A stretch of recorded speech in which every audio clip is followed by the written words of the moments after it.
Clara dari juara basket di The HS Church Bitung. Kali ini saya akan menceritakan bahan saat teduh tanggal 12 Oktober 2023 berjudul Para Penggarap Kebun Anggur.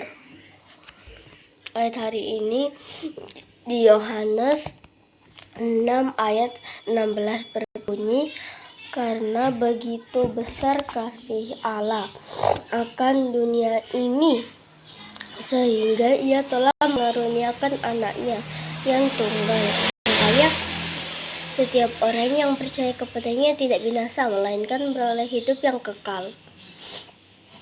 Teman-teman, Tuhan Yesus sudah mengajarkan banyak hal tentang kerajaan Allah. Orang yang lembut hatinya pasti akan percaya kepada Tuhan Yesus. Tetapi para imam dan itu orang Farisi hatinya penuh dengan iri dengki terhadap Tuhan Yesus,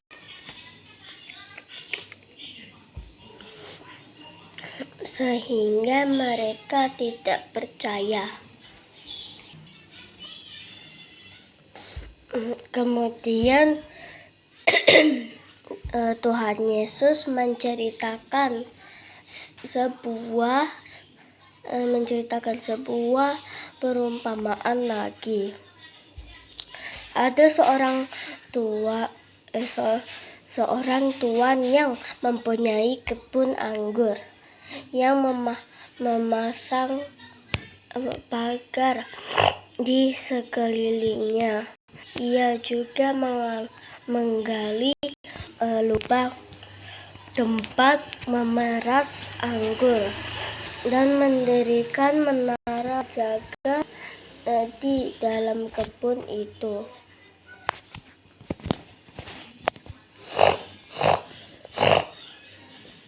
Teman-teman, Tuhan itu sudah melengkapi segala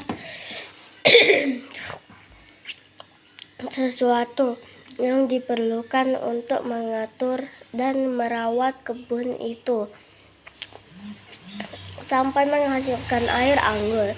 Kemudian kebun anggur itu disewakan kepada para penggarap, yaitu petani anggur, tetapi ia sendiri pergi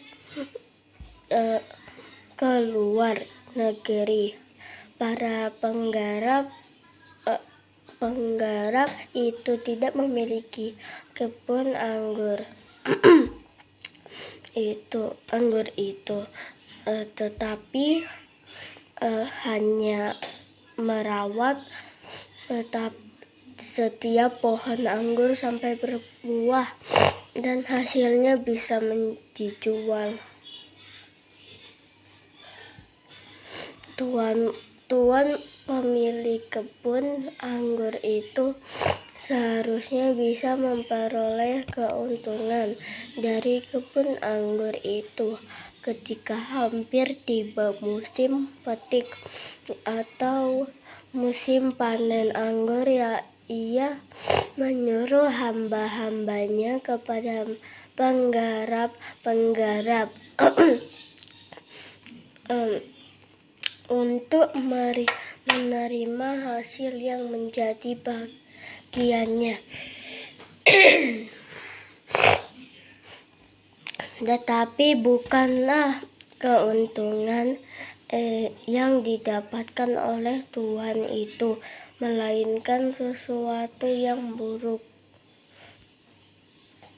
Para penggarap itu menangkap hamba-hamba dari Tuhan itu, lalu mereka memukul yang seorang, membunuh yang lain, dan melempari yang lain pula dengan batu.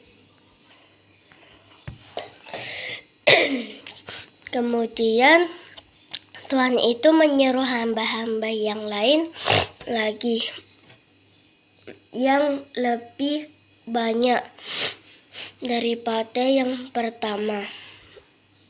Tetapi para penggarap itu juga memukul pembunuh yang melempari dengan batu. Kamu bisa membayangkan betapa sedihnya Tuhan itu dan betapa jahatnya para penggarap kebun anggur itu. Lalu apa yang dilakukan oleh Tuhan itu selanjutnya? Tuhan itu tidak lagi menyuruh hamba-hambanya, tetapi ia mengutuskan anaknya sendiri karena ia berpikir para penggarap itu akan lebih menghormati anaknya. Tetapi para penggarap itu justru memikirkan sesuatu yang berbeda,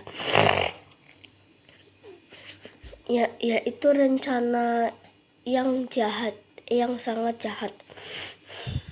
Para penggarap itu tahu bahwa anak tuannya itu adalah ahli waris. Artinya anak itu nantinya akan menjadi pemilik kebun anggur itu kalau ayahnya sudah meninggal dunia.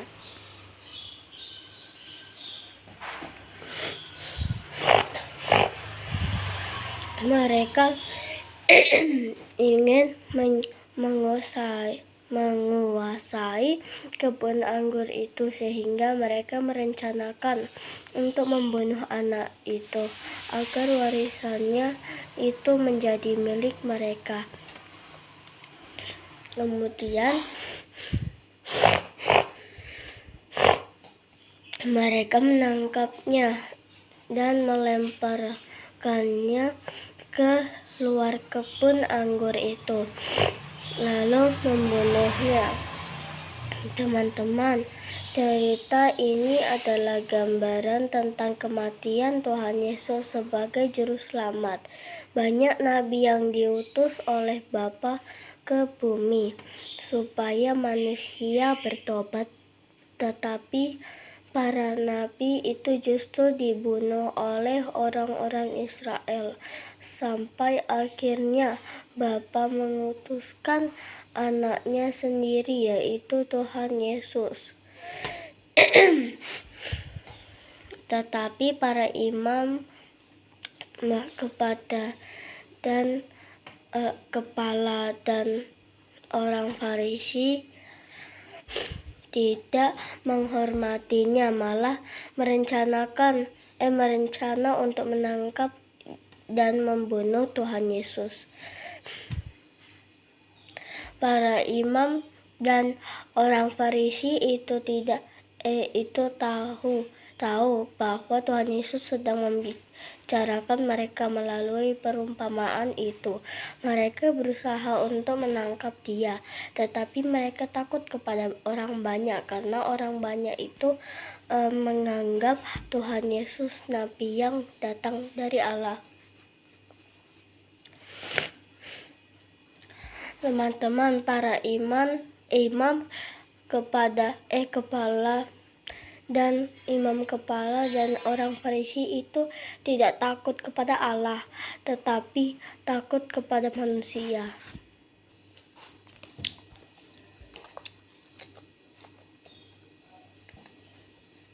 Teman-teman, Tuhan Yesus tahu bahwa ia akan menderita dan mati. Tetapi sebelum semuanya terjadi, Tuhan Yesus tetap memberitakan Injil dan menunjukkan banyak tanda. Teman-teman, mari terus belajar untuk mengenal Tuhan Yesus sehingga kita bertumbuh dan sungguh-sungguh percaya kepadanya. Nah, sekarang ke bagian pertanyaan. 1. Siapa yang Tuhan Yesus maksudkan dalam perumpamaan sebagai pemilik kebun anggur? Dan siapa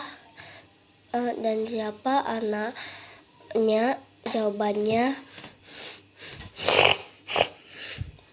pemilik kebun anggur adalah Bapa di surga, sedangkan anaknya adalah Tuhan Yesus. 2. Dari renungan hari ini, untuk apa Bapa mengutus anaknya yang tunggal ke dunia ini? Jawabannya, supaya manusia bertobat dan diselamatkan. 3a. Cerita renungan hari ini menggambarkan tentang apa? Jawabannya, tentang kerajaan Allah. B. Apa yang dikatakan dalam firman Yohanes 3 ayat 16? Jawabannya, karena begitu besar kasih Allah akan dunia ini, sehingga Ia telah mengaruniakan anaknya yang tunggal, supaya setiap orang yang percaya kepadanya tidak binasa, melainkan beroleh hidup yang kekal. Demikian teman-teman, Tuhan Yesus memberkati. Dah.